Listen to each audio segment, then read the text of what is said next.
Welcome back to another Saturday Morning Nerd Out. I am Graveyard, back kind of from the dead, still partially dead, little alive right now, but back. I am ready to nerd out with everyone here. And without further ado, let's bring on our panel that we have for you today. But welcome, cavers, dwellers, and splunkers.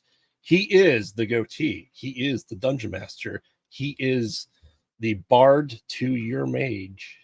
Shadu. Hey! Hey, how's it going? It's going. It's going. Awesome. Awesome. You ready to nerd out this morning? Oh, definitely. All right. Well, if he is the son and the daughter is there and there's a father, there's got to be a mother in this crazy world that we have with Jedi, the one and only Fray. Oh, hi. Hi. Hello. Hello there. How goes Sorry, it? I'm just drinking my Jedi juice. Your Jedi juice? That's when you have coffee with a little bit of peppermint mocha and a little bit of peppermint schnapps. I mean, no. No? There's no alcohol in that. It's all calf in that. How are you guys doing this morning? Good. I'm glad to be back. I missed you guys last Saturday. Yeah, but you were doing exciting things, so we were slightly jealous and resentful, but we're happy to have you back. Thank you. Definitely. Thank you. Say Wong chiming in, and I believe that is Phil. Maybe James. Yes, I don't know. I don't know. You never know. Like sometimes they just meld together. If it's James and we give Phil credit for something, we'll definitely know it's James. Oh, James will definitely let us know. Yeah. It's like, you son of a... All right. I think it's, well, I don't know. You think it's what? Oh, no, I was going to say I'm looking at all the things. I think it's Phil. Because he says mine usually has whiskey in it. And I just don't think that James would say that. James doesn't seem like a whiskey man to me. He seems more of a, fruity drink, like maybe a pina colada. Bahama Mama. That's it. Ooh. A Bahama Mama. That's exactly what it is. Anything that has to do with bluesy, if they make a bluesy alcoholic beverage, I think James will drink that. Oh, just so he can forget about bluesy. I don't know. Yeah, anything with a tiny umbrella. Oh, it is James. Oh, James. Thank you for joining us today, James. You know what, James? You are the best because not only are you here, but you're just shattering stereotypes right and left. Oh, man. Well, for some of us that aren't caffeinated, we have something for you because let's face it, we have a great sponsor, Dubby, right? It's a great product. So it's got whether that neuro factor. Yes. So whether you're just waking up for our Saturday morning nerd out, staying up late gaming with us, or stuck in your retro alcove or for hours, or just tired of saber fighting all day long, our sponsor is just for you. Dubby has no calories, no sugar, no fillers, no artificial colors. Each serving has 150 milligrams of caffeine, which is the same as 2 cups of coffee, or for some of us, 4 cups of coffee and 2 cups of whiskey. James, man, seriously. Yes. And it gives you no jitters because it contains 0 factor. Delivers energy and focus with none of the jitters. To use Dubby, go to www.dubby.gg and use code KCP2023 for 10% off. Thank you, Dubby, for being our sponsor. We appreciate you. And, you sponsor great shows like us and Distance Nerding. You know what? It's Dubtastic. It's Dubtastic. There you go. Oh, no. We don't know. Phil, you little stinker. You little stinker. Phil. Oh, and there's a Chuck. Hey, Chuck, how's it going? Hey. Hi, husband. So we got some stuff going on today. We do. We have to get right into this, right? Yeah, we got a lot. We have a lot. Because we have the one and only game show of Force Visions and Let's Play. I forgot to do it 2 weeks ago. So let's get into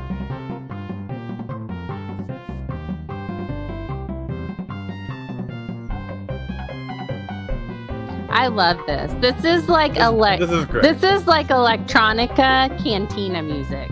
Oh, absolutely. I love it. I love it. Oh, yeah, theme for this. And it gets us in the mood Yes, for the game. So, Fray, why don't you take us through where we're at in the game so far? Okay. So, do you guys want me to do the recap first, or do you want to do the game first? Do the quick recap. All right. Okay. Put up the spoiler banner here for anyone who hasn't seen it yet for some reason. Right. And if not, go watch it. Go watch it if you can. It's really good. All right. Really here good we go. Quick recap. All right. We start. Hu Yang teases telling a story, then tells one anyway. It starts a long time ago in a galaxy far, far away. Giving us all those nostalgia feels. Then it goes to Balin. He talks with Sabine and gets side-eye from Morgan Elsbeth. Not happy about that. Starwell Graveyard. What? Night Mothers? What is this new galaxy? Is that the Crimea? Who's that blue guy again? Oh, yeah, we got Thrawn now. And bonus, Night Troopers with a scary Marok-like Captain Enoch. Scariest thing on that show so far, I swear. He's just scary. Thrawn is still that special kind of creepy, but with a mussed-up uniform. What will his pal think of that? Sabine is let go to find Ezra? Huh? Mm-hmm. And the Howler is so ugly cute. Like, so ugly cute. That Howler thing that she wrote. Oh my God. Seriously, the scenes between them, I think, are probably some of the best comedic Star Wars scenes I've seen. Just bar none. All right. We get some lightsaber action from Sabine's, a little shing, shing. And then Ezra is here with the Nodi, and oh my God, they were like not little Grogu cuter than Baby Yoda. No, not cuter than Baby Yoda. Cuter than Yoda. Whoa, it's like, man. Yeah, no. Cuter than Yoda. Cuter than the little penguin-like things in the Porg. The Porg. Yeah. Cuter than them. Are they more delicious? But not cuter. You'd have to ask a Howler, I guess. But not cuter than Grogu. But cuter than the other Mandalorian kid with the stick up his butt. Anyway, okay. That's every Mandalorian. They all have sticks up their butt. Yeah, exactly. Some just farther than others. And you know why they're cuter? They have little outfits. Little intricate outfits. One of them, I swear, looked like a hobbit. And They're little turtle hobbits. Yeah, they're little turtle hobbits.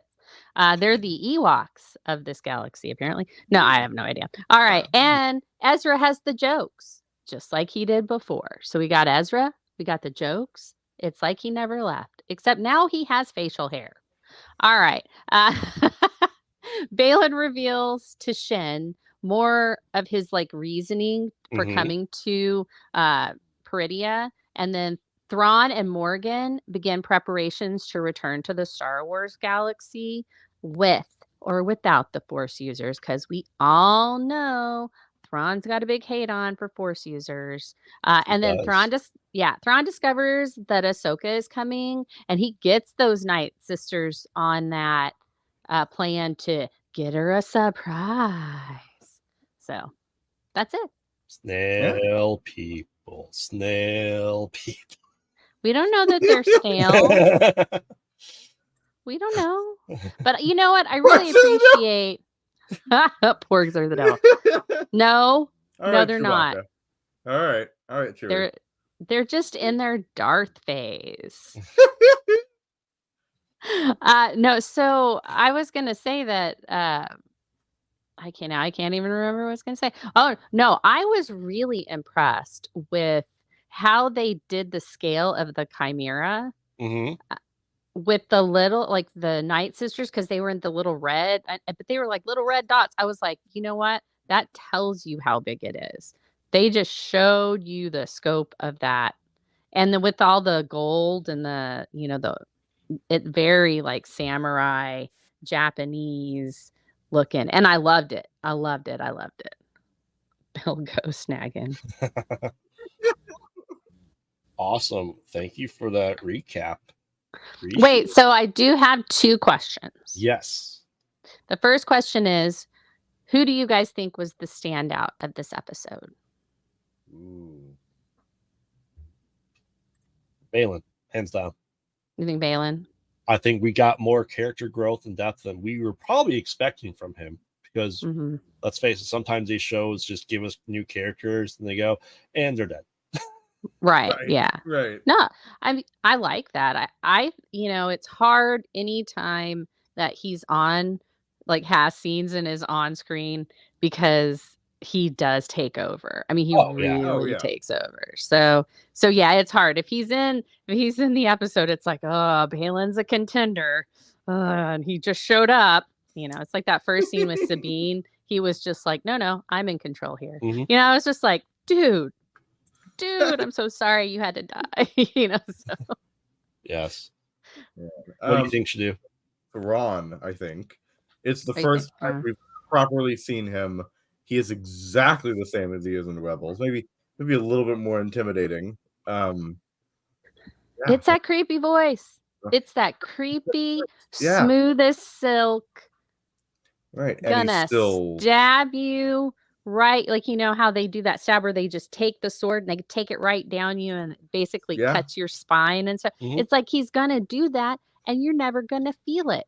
It's so creepy. It's stalkery. He's stalkery. It's stalkery. Right. He's exactly the same. He's still cold and calculating and intelligent. And it's terrifying. How do you feel about his look of blue Elon Musk? I mean. I mean, I honestly, who did it better, Elon or Thrawn? Honestly, I think as good as everything looks in this show, Thrawn does not look good. I've seen lots of theories that people point out that fan films made Thrawn look better than this did. He was really blue, like he was Max Rebo blue. Yeah, I mean, he's Chiss. Yeah, right. I don't know. I don't hate it. It's not exactly the same, but they've tried to translate a lot of things from Rebels, and they've looked very, very different. And so I feel like that's one of the victims of that. Really, I mean, he's got the little, like the really pronounced muscles here too. Right. Like they got everything right. It's just, I think people were expecting a much more angular kind of face, and that's just not Lars Mikkelsen. No, I mean So- his face typically in the well, I can't think of the author's name. Timothy Timothy Zahn. Zahn. Yeah, who got to rewrite Thrawn twice. The same character, just 30 years apart, essentially. His face is more like what I consider to be like Grand Moff Tarkin's face, like Peter Right. Cushing's No, face. yeah. Right. More know, And yet I sunken in. don't think you could Yeah. do this without Lars Mikkelsen. I think they've done things before where you're like, oh, we're not going to use the original actor, and people got mad about it, so they're trying to, Mhm. to use the original actor. And I think Lars Mikkelsen need that voice. He's got all the mannerisms, he's got everything. Yeah. So I think it's going to get better as we go on, and definitely we're going to see him more. So they'll probably improve. So like I feel like the first time we saw, who was it? Anakin. Yeah, well, yeah. The first time we saw Anakin, but also there was somebody else. There was some other character that like come from. Oh, the Grand Inquisitor. First time we saw him, everybody was like, "Oh, he looks terrible. That's not the Grand Inquisitor at all." People got used to it, and people got, and they kind of made him a little bit better, and they got used to his mannerisms and his personality and all of that. So I feel like it's going to be that kind of situation. With 2 episodes left. Well, we're going to see him in more than just Ahsoka, so I think it's going to be a lot of that. I think maybe he'll stay kind of the same for Ahsoka. Maybe they'll improve it in whatever he's in next. Mm-hmm. I just think maybe it was the lighting with the blue, because it's really hard to know how makeup's going to look lit until you do it, and I don't know if they had enough time. I have a feeling that they tried a lot of prosthetics with him to make his face look a little bit more Grand Moff Tarkin-y, but I have a feeling what they did was the compromise that they had to do so that you didn't get that weird uncanny valley thing, because I didn't get any of that with Lars on there, and I really feel like the voice is the thing. Right. I think that no matter what kind of species you are, when you get older, you get thicker. It just happens. And then also, I just think he's been bad. Like this character, I guarantee you, has been battered just by that one line of him saying, well, we've had some setbacks. Like, I mean, he says that one line and you're like, oh, they went through some stuff. I mean, it was like, wow. And so I think that this is a different Thrawn that's pretending to be the same Thrawn. Like he's putting up this front because no one can see his weakness. And so there's other stuff going on. So I think that's part of it. I've got some theories. We'll get into that. But yeah, I think that's it. I honestly, I think that's it. The more I looked at him, the more he talked, the more I was bought into him as Thrawn. But the blue was really shocking at first. I was like, whoa, kind of like, wow, you're real blue. Like that was like, and red eyes. I mean, in animation, that's a great color combination. In live action, I mean, you glow. You glow. Yeah. It's just gonna, I mean, you don't need a glow up because you already got one. That's really it. So yeah. So let's move on. Let's go to predictions. Wait. Yeah, because I said what's happened next and points. Let's go. Let's do points. Where are we at? All right. So let's do some points here. Yes. You want the overall points, or you just want the points for whoever? Let's just go overall. Okay, let's do that. I accidentally closed that. So anyone who will put the points and the breakdowns in our Discord servers, make sure to join our Discord server as well. But let's see where we are overall. Who's number one? All right. So Phil has taken the lead with 35,000 red travel biscuits for his verbal, like his predictions throughout the whole thing. And I'll tell you why. Like he got half points because he said, or no, he got full points. Somehow Thrawn returns was his prediction. And John's was somehow Thrawn returns too. And they both got it. They both, like, distance nerding was like on point. I said that too. Yes, you did. You said we get Thrawn by the end and a hint to Ezra. So because you said hint to Ezra and we got Ezra, you got half points. Okay. So you got 5,000. You still got points? Yay. You get all of them.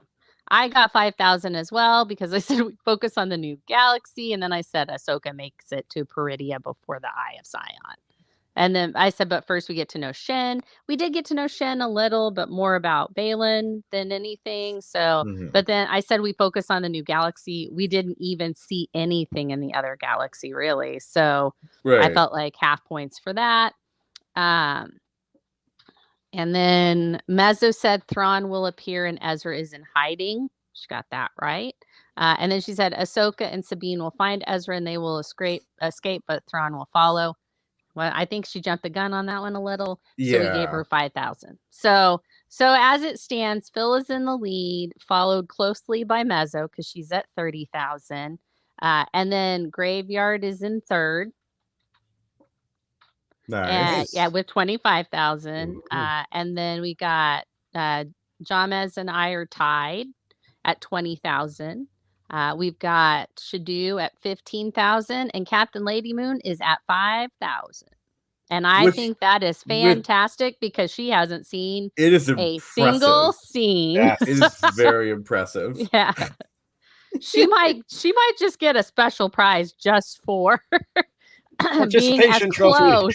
No, she like all of her predictions are so close and like they have something to do with what happens. It's just not in the order, like different weeks. And so I'm like man, you're so close. I know she needs like a clairvoyance prize or something. Yeah, something like that. We might have to give her a clairvoyance prize or something. All right, but yeah, that's it. We're good. All right. Well, why don't we start with you since you're up for your predictions? There's 2 episodes left. Now, are we gonna? Is this our last? Is after this episode? Is this our last week to do our overall prediction change? Can we get one right? Yeah, you get one. And yes, if you would like to do your overall prediction, I did mine last week. I changed my overall prediction. Okay. Because mine was Ahsoka goes to the world between worlds, and I was like, well, she did that, but I was like, I don't want to just rest on my laurels. I'm gonna change it because she did that before the whole thing. So I think that's it. So I changed mine to Ahsoka and Sabine find Ezra. Thrawn finds a way back to the Star Wars galaxy, and I said Baylan is no longer a threat, and Shin escapes. So all right. So what's your predictions then for this upcoming penultimate episode? Okay, so I was like, we focus on a new galaxy. No, that was last week. All right. Ahsoka arrives to the Night Sisters' surprise, while Ezra and Sabine encounter Baylan and Shin. Shin and Ezra feel a connection. Morgan gets more than she bargained for. I feel like I'm writing like the little synopsis on the Disney Plus, like, what's going on in this episode thing, you know? Right. I'm like, what's that? I'm writing a synopsis. The Frayopsis synopsis. Right. Oh, no. I don't have that button on here. No. Right, yeah. Phil, hey. Right. No, you know. All right. I will give that a green. I think that, yeah, okay. Yeah. No, it's solid. Yeah. What about you? Solid. No, I'm also going to go green because part of my prediction you just said. So, oh, so what's your prediction then? Shadu? So there's like 2 or 3 parts to it, but it's all kind of flows together. So, Ezra has built a new lightsaber that is a unique color we haven't seen in live action before. Ahsoka will arrive at Peridia, and Huyang will be destroyed by Night Sister magic. And no, I don't know the color. I'm going to be vague. I'm trying to think of what we haven't seen in live action yet. So Yeah, I don't know, because now we've seen orange, and so I'm like, huh. Yeah. Yeah. Yeah, we've had all of the Green Lantern colors, or all the Lantern colors. Have we had gold? Yes, we had it briefly at the very end of Rise of Skywalker. I consider that yellow. Rays. Yeah, yellow. No, that was yellow, but still. Would gold be like more of a yellow orange? I would think yellow, but brighter. We could. I mean, that could be it. I don't know. That's interesting. Like, what new colors could we get from a different galaxy? Maybe a weird, like, Night Sister magic green. Ooh. What about one that is attunable to different colors? Ooh. All right. Like a mood ring lightsaber? Well, what if the kyber crystal harmonizes with whatever crystal it's fighting? Ooh. Oh wow. Or uses the best lightsaber color with whatever Jedi form you're using. Yeah. Or whatever they're wearing. Cool. It just matches the aesthetic. Right. There yes. It's called the Barbie saber, and it goes with everything you could wear. Got dark robes, it's red. Got some light robes, it's blue. Part of my prediction, I think Fray had a great idea that it's going to be pink. So it's pink. Well, pink. Pink's so in now. Yeah. Or blue beetle blue. Blue beetle blue. Ooh, try to say that fast. All right, go ahead. Sorry. I will give it a yellow because I think it will be a saber that he builds, but I think it'll be not a different color. I think it will be a different configuration. I think we may see the canon of the ability where it was in the EU where you're able to turn the knob and extend it. Ooh. Oh, like a new type of lightsaber. Oh, that's a new type of lightsaber. The thing is, I didn't really like that in the EU, so we're gonna see. But what determines the length of it? Because Ahsoka has two different lengths. What if you have a adjustable one? No, I mean it makes perfect sense. I just don't like it. No. That's fine. Fray, what do you give this? I'm gonna give it. I don't know. I really don't want Hu Yang to be destroyed, so because of that, I'm giving it a yellow. Again, my I caveat just think is, I'm in denial. But okay. My caveat is still that he's going to be destroyed in this episode, but he will appear in earlier material. So like he'll be in the Acolyte and stuff like that. Yes, as we know. Because again, he's 25,000 years old. I was going to say, as we know, death is not the end in the Star Wars universe. No. My death was greatly exaggerated. All right, Graveyard, you're up. So I was thinking about this today, and I have two different ones. One that may be the craziest thing ever that I really want to happen, but I know will not. And the other one is what I think will actually happen because of what this is. So I'll start off with the safer one right now, because this is Rebels, right? Mm-hmm. And we know that Ahsoka is the daughter, right? Yes. What if, because the son was imbued into Anakin, right? Now we know Anakin exists in there. So if these are gods in the Star Wars universe, energy cannot be destroyed. It can only be transferred. What if Ezra has remnants of the son, and when he comes back, that's what goes into Ben to become the next Darth Vader? It gets transferred. It gets transferred from grandfather, so he brings the essence of the son back to the galaxy, back to the Star Wars galaxy. So then Anakin's the father, not the son. Anakin was he the father?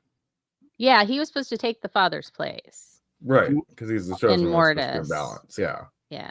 The Okay. son wanted to corrupt him Okay. because he knew about the prophecy, and the son told him all about the prophecy, but the father wiped his mind so he wouldn't remember it, so he wouldn't go to the dark side.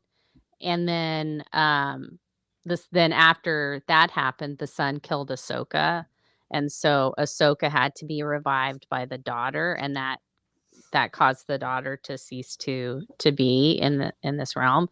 And Anakin told the father that he couldn't take over, and so yeah, because he was supposed to take place, because he could control both the son and the daughter. Okay.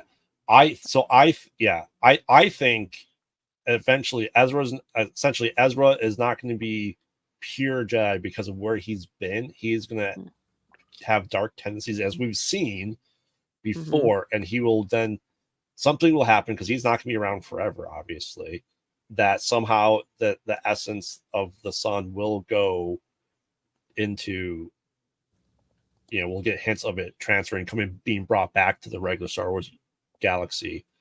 Okay. And let's face it, the Emperor is essentially going to be the father.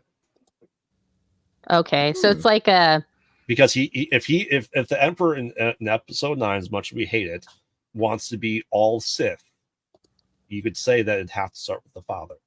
So is this your overall prediction then? No, essentially what happens is I think Ezra's not going to be. I think we're going to see more of a dark side of Ezra than what we're expecting,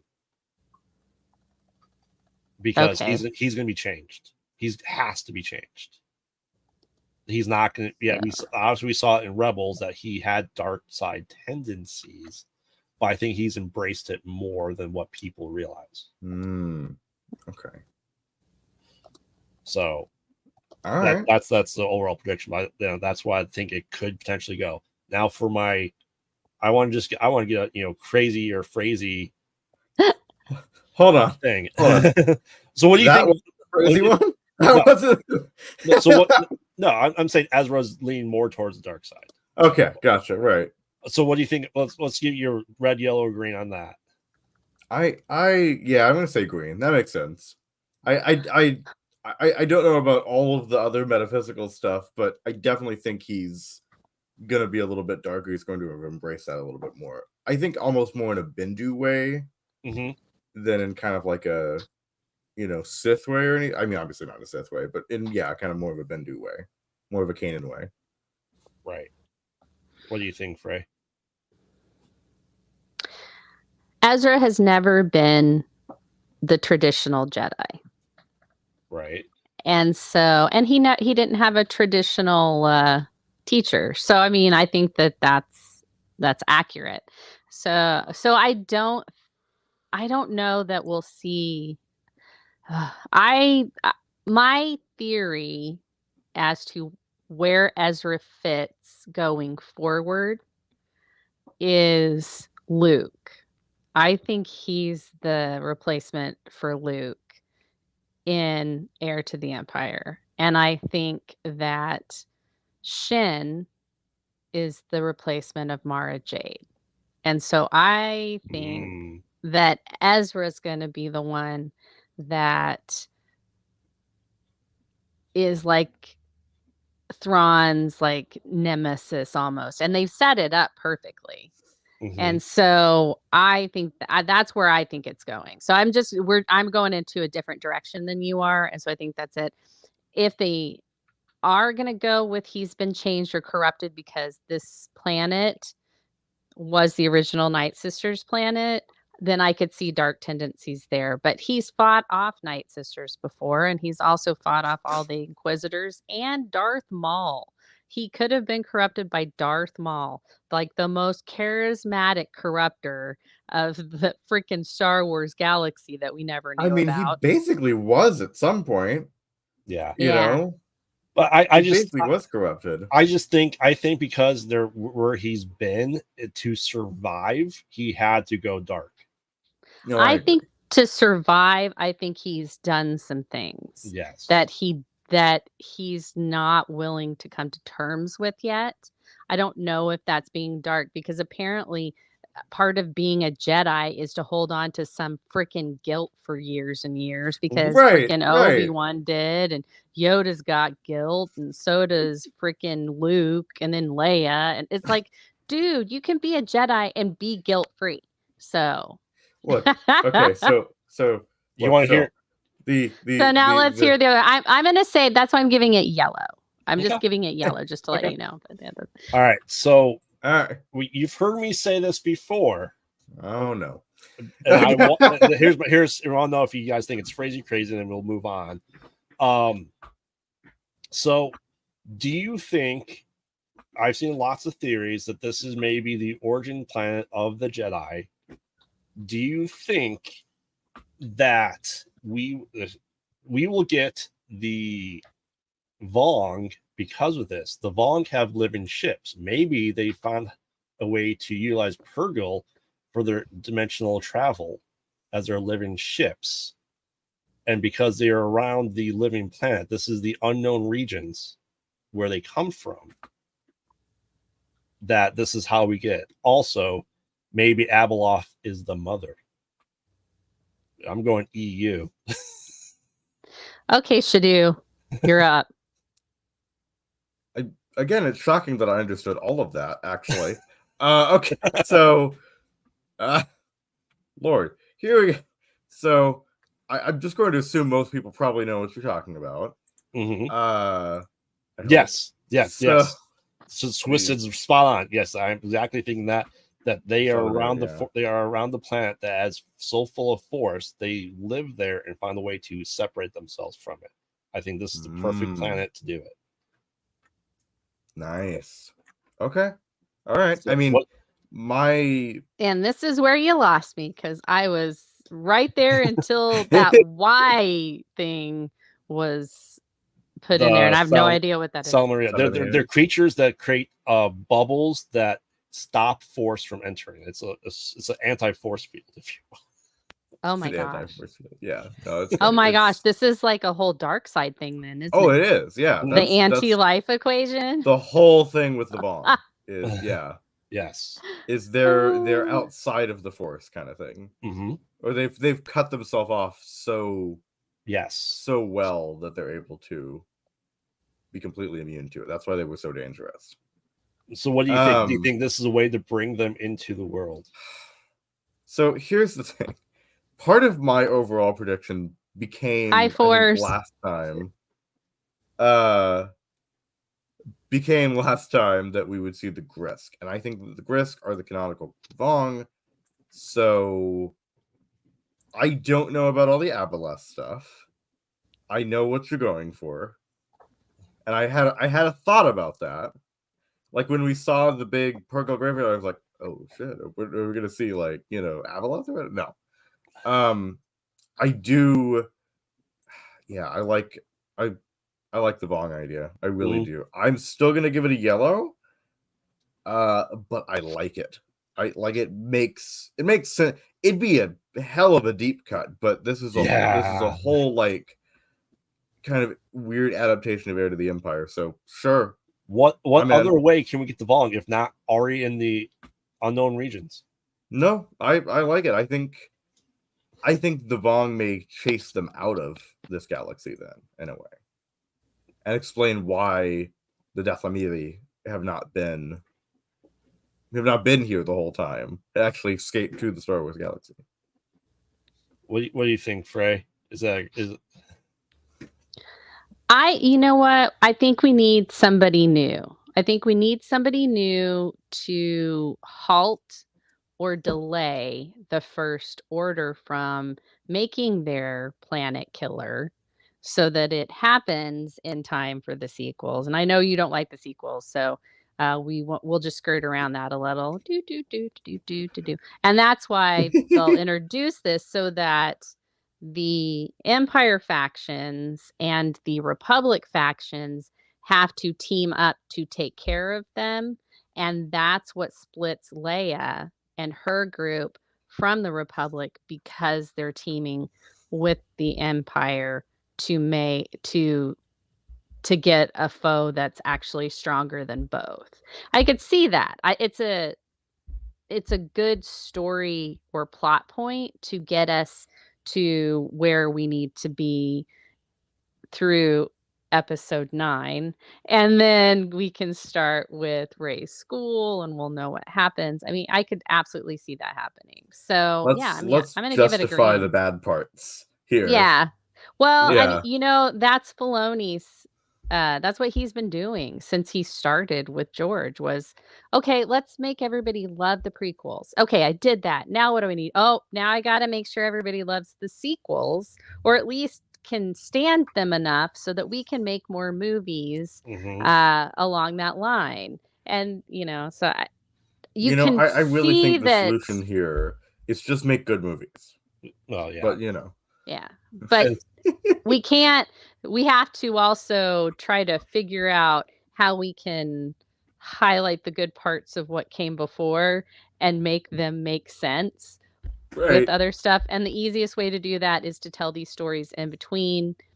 I know that's why they're going back to tell the Old Republic, High Republic stories. So yeah, I mean, and I think that was a great decision. So whoever whoever had the idea and whoever greenlit it to start doing stuff from the older parts of the Star Wars galaxy, I think they deserve a raise and a kiss and a hug. And I'm not going to give them a kiss and a hug. And I do not have any power over their paycheck. So whoever does, make it happen. We love you. And Swiss had said that don't hire a hooker to do the hugging and the kissing because that will come back to haunt you. All right, I'm sorry. Go ahead. But it looks like Swiss had looked it up, and maybe that's where I got the idea was that they were introduced, or the creatures were introduced in Heir of the Empire, which is Thrawn. Well, there you go. There you go. Heck yeah. Let's do this thing. So, all right, yeah. No, it's not that crazy. I don't think it's that crazy at all. No. We need a new bad guy while the other two, our current bad guy is regrouping to keep everyone distracted from the bad guys. I mean, this is like classic distraction techniques.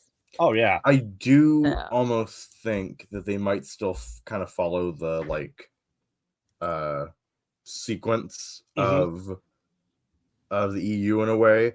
You get Thrawn here, then the First Order, then after that, the new Jedi Order stuff will be the Vaughn, right, or the Grisk, or whatever. Well, and because what the Vaughn do essentially is unite the entire galaxy and the remnants of the Empire together to fight this thing that is, spoiler alert for a book that's 22 years old, Chewbacca gets crushed by a moon. Yeah. I mean, well, if anything's going to take him out, it's going to be a moon. Because you see the Jedi have to be reliant on stuff without the Force. And exactly. And that's the big... You see what kind of generals and what type of fighters they actually are. Yeah.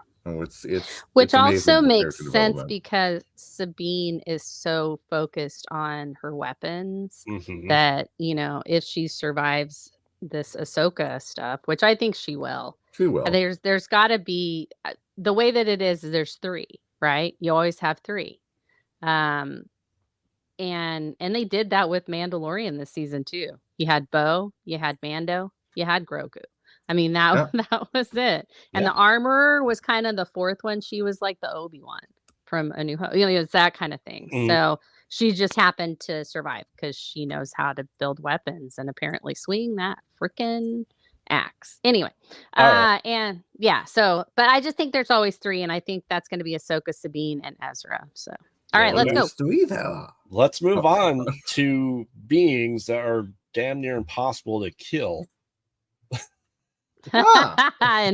Invincible season 2. Fray, I know you want to discuss this. Why don't you give us your thoughts for season 2? How excited you are for it? Well, I really loved the first season, and I was reluctant to watch it. Husby convinced me to watch it, and I was like, okay, and I love it. I was like bought in. I was all about it. J.K. Simmons finally getting to be a mustachioed superhero, kind of, was fantastic. And, having his son be kind of the, he's kind of the Flash / Spider-Man. He's Superboy. Superboy, just the one that screws everything up. Anyway, that's why I said he's the Flash, because it's all Barry's fault. But yeah, so Oh, that's dark, James. That's dark. Really dark. That is dark, James. But I just think that does the First Order become the new boss? All right, let's just stop now. Let's just stop there. All right. Yes. So I think that at the end, like having that whole thing where he finds out at the end, there's a lot of stuff that they need to really.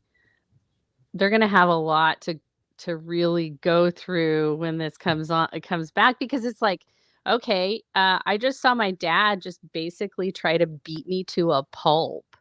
And he did beat him to a pulp. Well, yeah, I mean, he did, but like he wanted to kill him, and all this time, and I was just like, what the heck? I was like, this is horrible parenting. Horrible parenting. Somebody needs to call Child Protective Services for his teenager, because if that's not child abuse, I don't know what is. But yeah, there's a lot of stuff they're gonna have to deal with, and I'm just so excited for it. I loved that Adam Eve special that they did. And I really like her. Jillian Jacobs does the voice for her, and she was on Community. So yeah, I really like her. At least she didn't Brita it up. Right? She didn't ask for a bagel. Yep. Awesome. Which is, anytime we have bagels, I say, "Oh, bagel." Yeah. So. Yes. Awesome. Like, how long did you live in New York? They say. All right. Anyway, but yeah, I just think it's going to be great. I can't wait. It's only 4 episodes, so some people are cranky about it, but I'm like, you know what? 4's better than 0. 4 is better than 0. Yes. Yep. And you got to think about it were they affected by the strike? Were they not affected by the strike? I know some animation stuff has been. How long they've been working on it for a while, so who knows? Maybe they had animation issues or something. So right. Yeah. Shadu, have you watched this season 1? No. No. So, do you know anything about Invincible? Not much. Okay. To be honest. Again, I know it's J.K. Simmons. I do want to watch it for the record. I just don't. Omni-Man. He's Omni-Man. I just haven't gotten to it. I'm going through Venture Brothers right now, so he's not really a comic book nerd, my son. He's more of a sci-fi fantasy nerd. I'm like I'm like a film nerd or a book nerd. So okay. Yeah. All right, cool. Well, I'm excited for this. It took me forever as well, Fray, to get into Invincible. I didn't know what it was going to be like. The voice acting is absolutely amazing with Glenn from The Walking Dead, what's his name? Walter Goggins and J.K. Simmons, even Seth Rogen did fantastic. Yeah, and it was really, really good. I'm excited. Only 4 episodes. I wish there was more. Was some of it filler? Yes, but I know they're also doing a spin-off of Jillian Jacobs' character as a girl, I believe, right? Adam Eve, yeah, that's her name on the thing. I think they're doing it, yeah. So maybe that's why it's such a shorter season, is because they're working on the same people are working on that as well.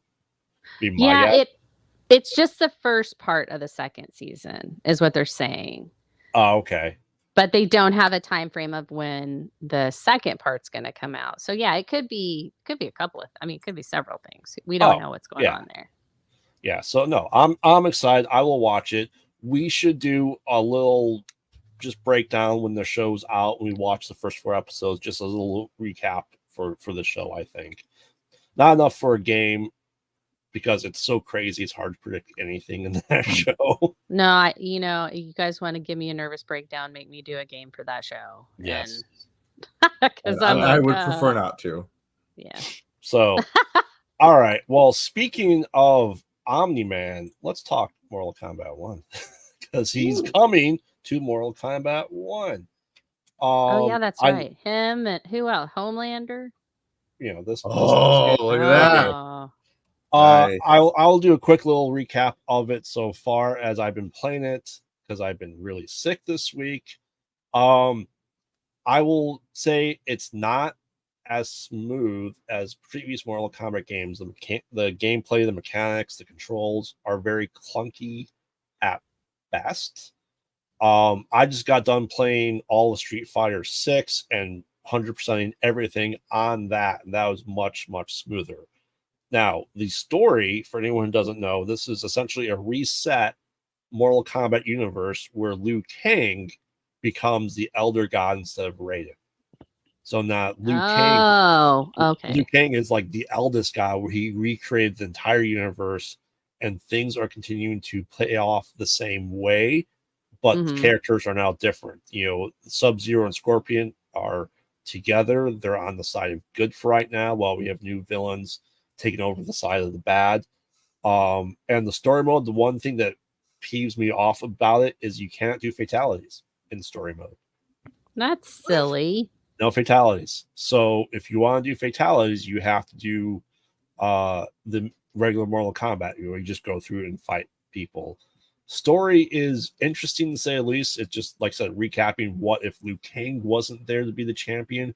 Who is the new champion to take over for Liu Kang to defend Earthrealm? So, like I said, I'm maybe in chapter 5 of it right now, and they do change the lore a bit. But it's okay because it's a new world that was reestablished by Liu Kang. So I'm interested, I know Shadu, you're a gamer, right? Yes, I am. Not for this necessarily. So yeah, this was not my cup of tea. I am a kind of an RPG strategy person. Gotcha. So, yeah. Okay. So yeah, I mean, like I said, I'm intrigued by the lore a little bit from a world building perspective, but right. Yeah, and it's. I know, Fray, you guys looked at the trailer. Any interested in playing this? I think Husby might want to play it. I think he's more into like the fighty games, but I really love watching those. It's so weird. I really like watching people beat each other up. I think I would probably love watching boxing. But yeah, I like watching them. I'm not a big playing one because I can't do the buttons. It's the button thing.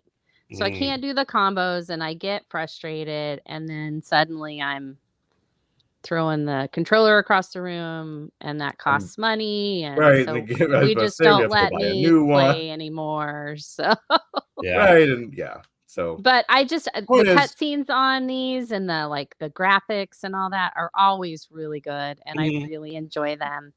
And I may have played Mortal Kombat once or twice in the stand-up games, so nice back in the day. But yeah, that's about it.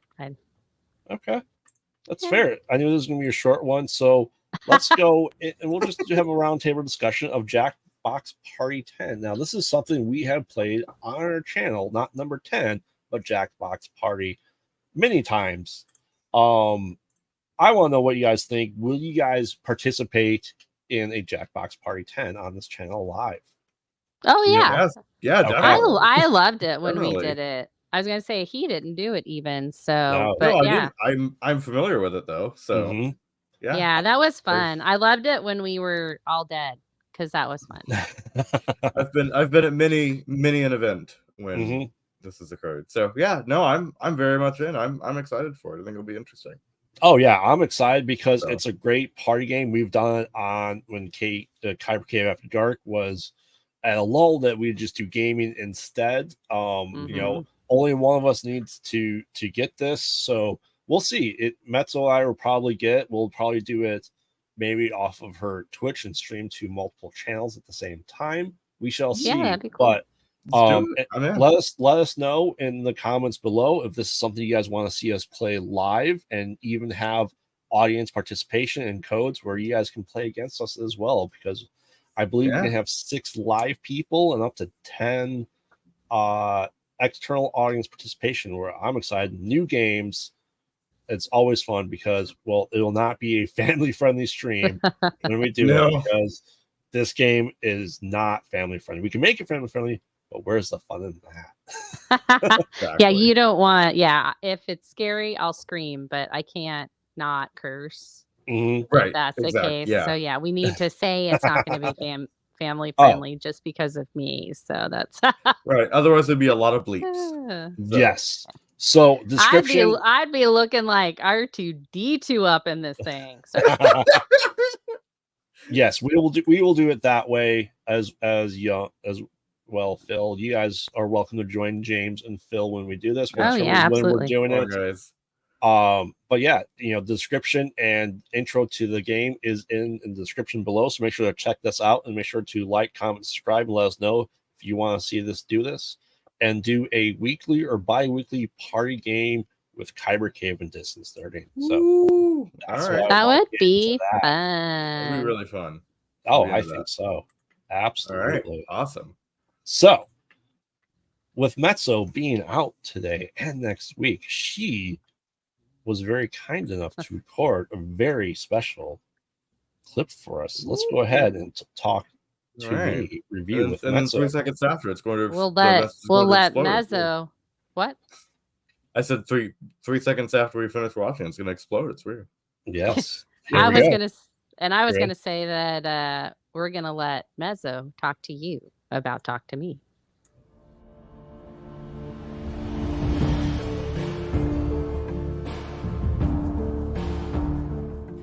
Hey guys, Mezzo here to give you a review on the movie Talk to Me.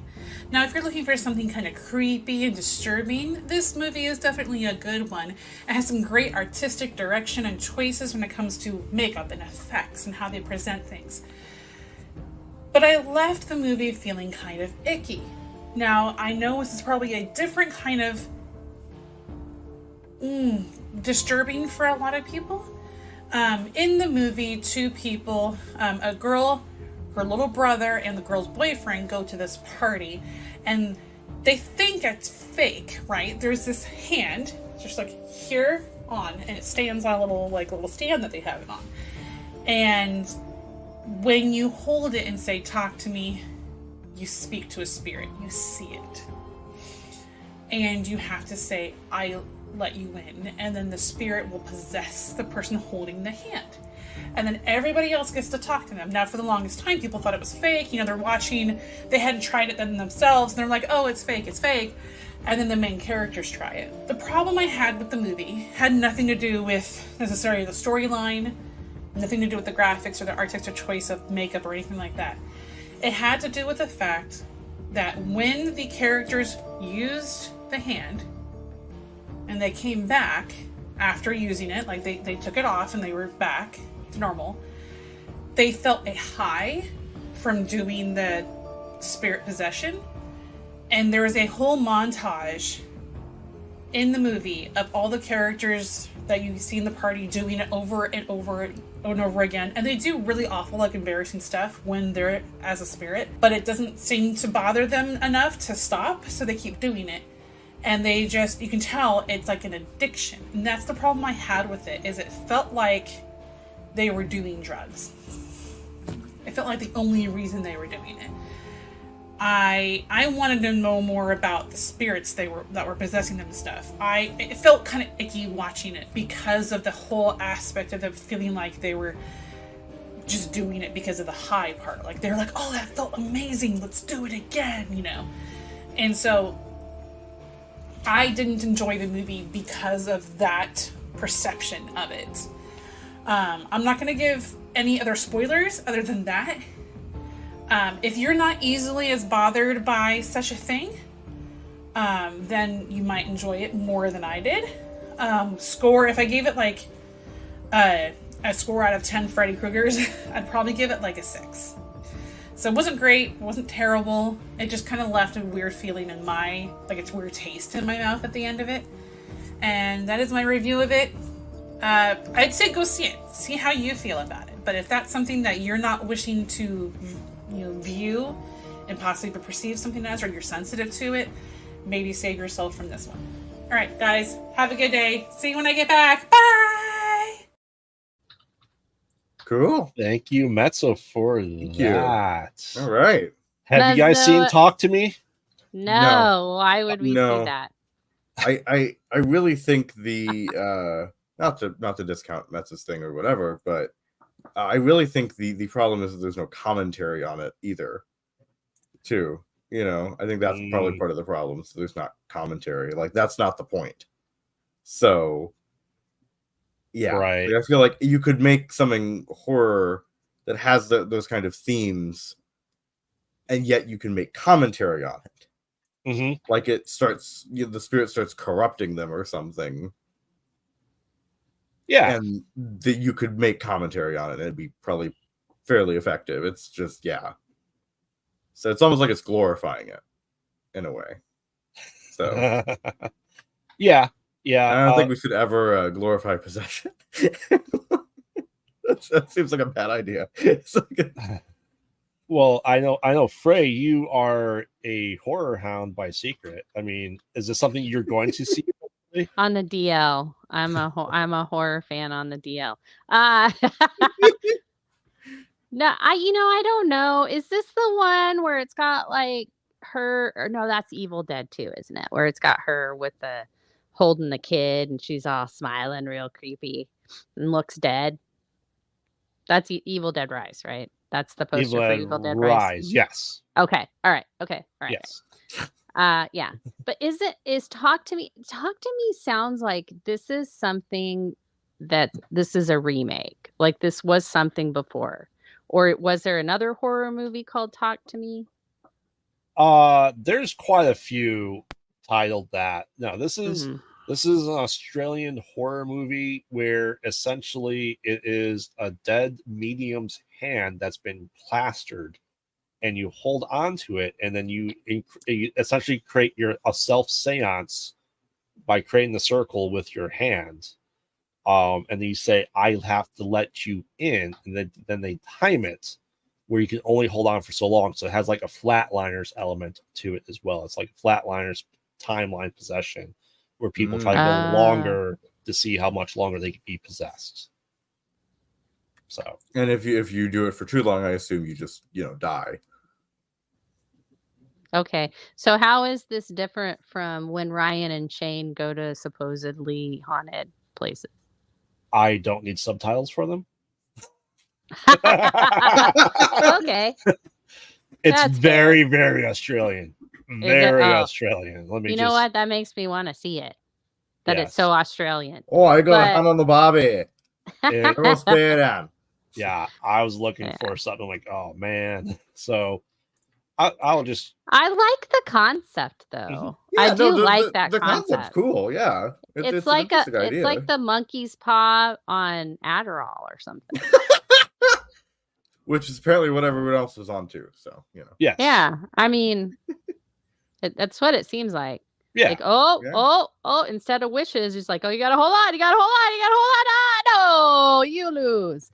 Did you lose? I think you won. I think you won. There you go.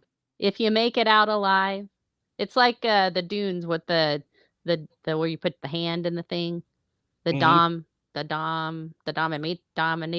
No, that's a different thing you're thinking of. That's a very different thing. What is it called though? Like the Dom Shabbat or some? I don't know. I don't remember what it's called. Anyway, Gom Shabar.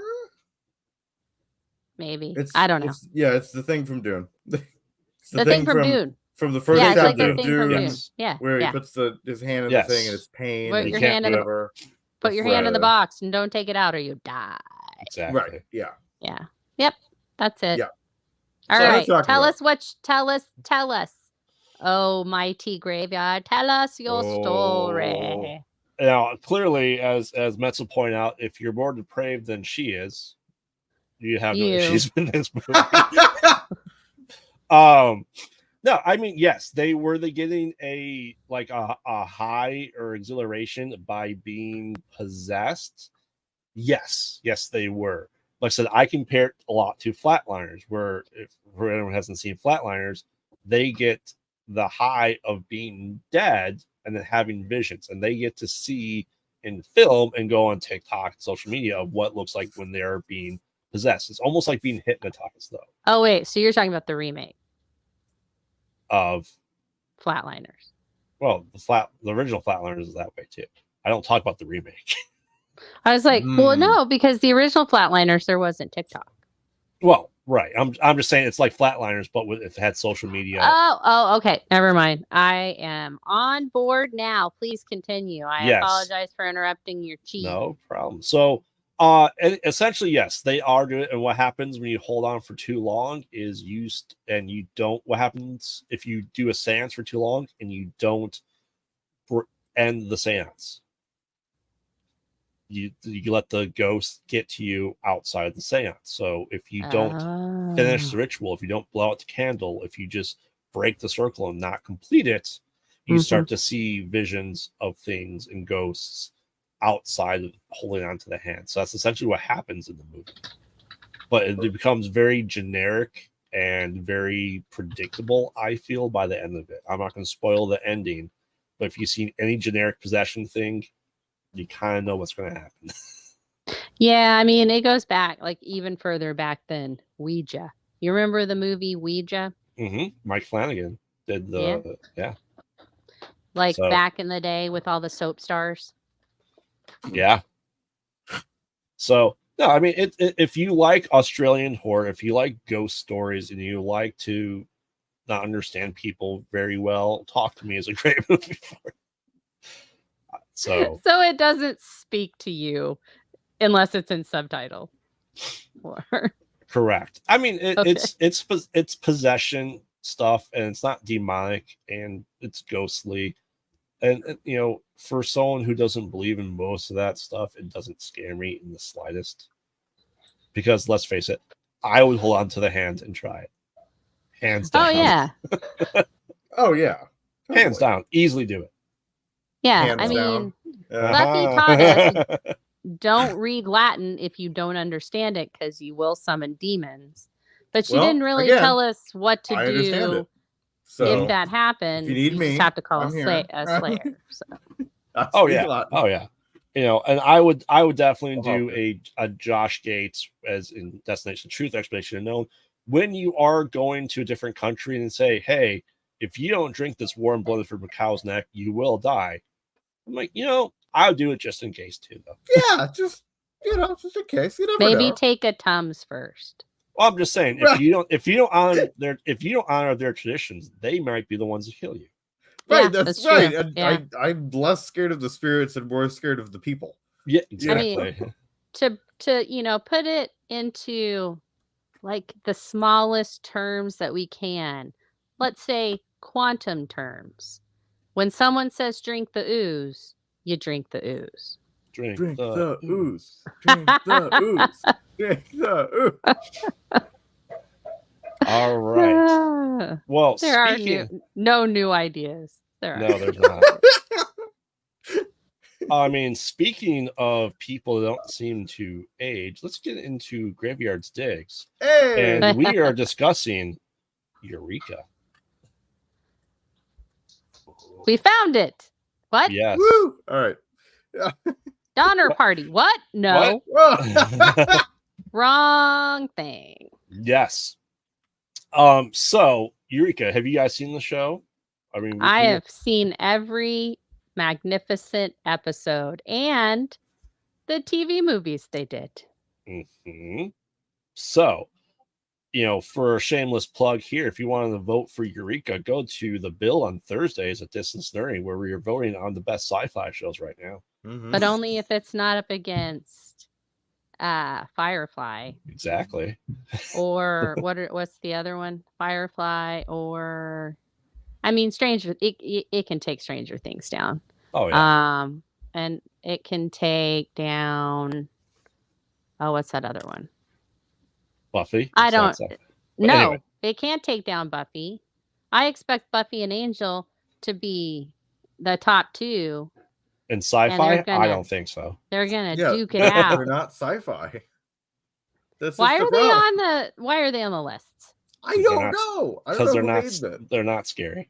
Anyway, back to Eureka. So for anyone who hasn't seen Eureka stars Colin Ferguson, who for Fray and I know on the short-lived TV show Coupling was our first introduction to him. Actually, my Coupling, I saw that after I saw Eureka. Oh. Well, no, maybe not. I don't remember. I watched the UK version of Coupling and loved it so much. I have no concept of when the American one happened. It was earlier, like 2002, 2004. Oh, okay. All right. Never mind then.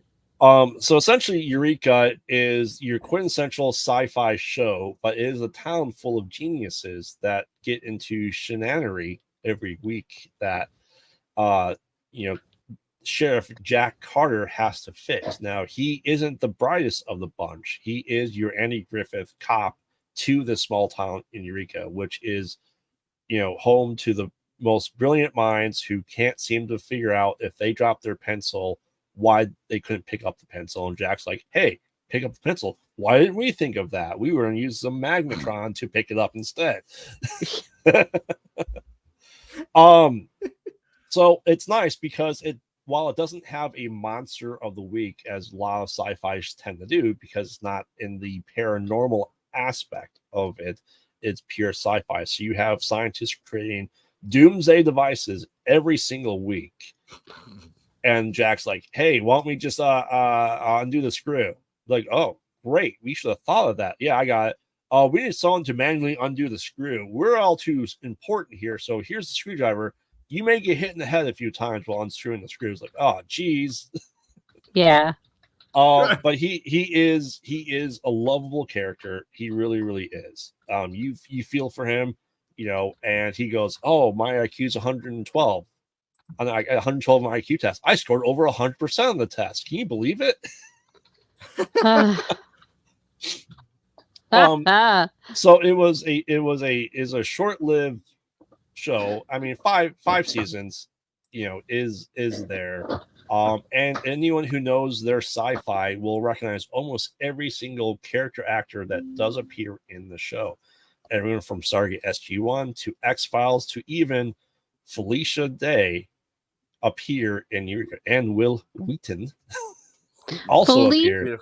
Felicia Day is kind of the ruiner of TV shows. Yes. No, she's the Kevin Bacon. She's the Kevin Bacon of nerddom. Like, yes, you can do like 6 degrees of Felicia Day on any nerd. Oh, yes, absolutely. Yeah, that's like. But I will say she fits in with this show better than anything else that she's in, because her tone, her mannerisms are the quirky scientist perfectly to the T. So you didn't like her in Supernatural? No, her vibe does not fit that show.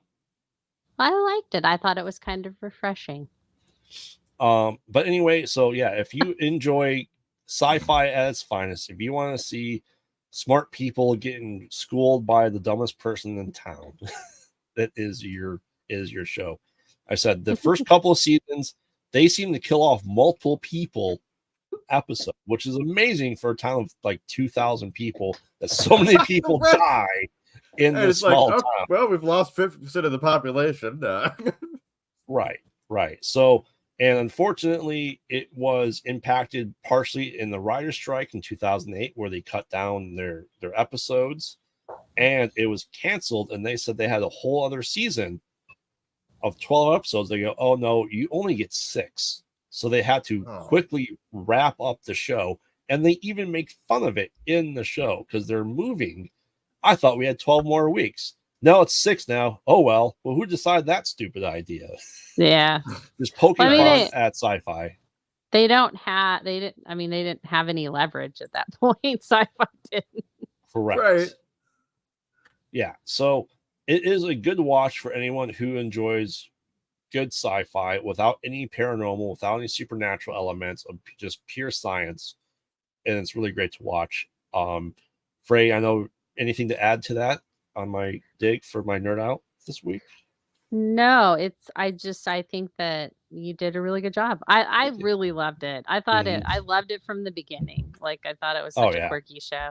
And you're right, it is very like Andy Griffith meets Mhm. all of the smart people and realizes that they're not really that smart. Right. Well, you know, there's book smart and there's street smart. There's common sense and They there's do not. They intelligence. literally will walk in the mid, like just randomly walk in the street, Mhm. and they have developed things so that cars don't run into people walking into the street. And I think that's a plot point that malfunctions at some point and starts trying to mow down people at some point. Yeah, I mean, it's like really like I thought it would just be a GPS that tries to throw him in the river or something. I mean, you know, it's that was like Doctor Who, so it's like if Wanda had done her spell correctly for Westview Mhm. and populated it with only smart people and just sat back and like grabbed some popcorn and watched them all like self implode. I mean, it was like that's I honestly it's such Yeah. a quirky great show. It is the most chaotic small town that has It a is. nuclear explosion at least once every 3 weeks. And they have to cover it up because what he didn't tell you was that this town has a force field that no one Multiple. can see through. Yet So you people don't even know just the walk the into the town whenever they feel like it, though, too. Yeah, oh my they just God, walk it is in. Westview. Yeah, it's just they walk in and then it's like suddenly they're like, "Where am I? There's no town on the map." Like it's like Mhm. they have to like Oh, they've it's like an mind Area wipe 51 situation people here. all the time. People like I think somebody had to stay there because they found out too much. I mean it's yeah. Oh, And yeah. the smart house that develops feelings for Captain Smith. I mean, for who Captain doesn't? Yeah, right. I mean, yeah. It's just it was crazy. And I guess that. and the woman that plays his love interest in it, that's also she's like the mayor or something, right? And Allison Blake. She was the the- voice of the special agent, the cop from Gargoyles, the TV show. Sally Richardson Whitfield.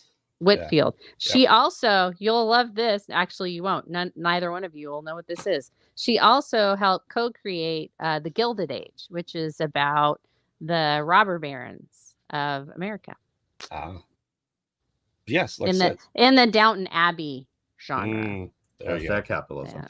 All right, so Stu, have you watched this at all? No, he hasn't. No.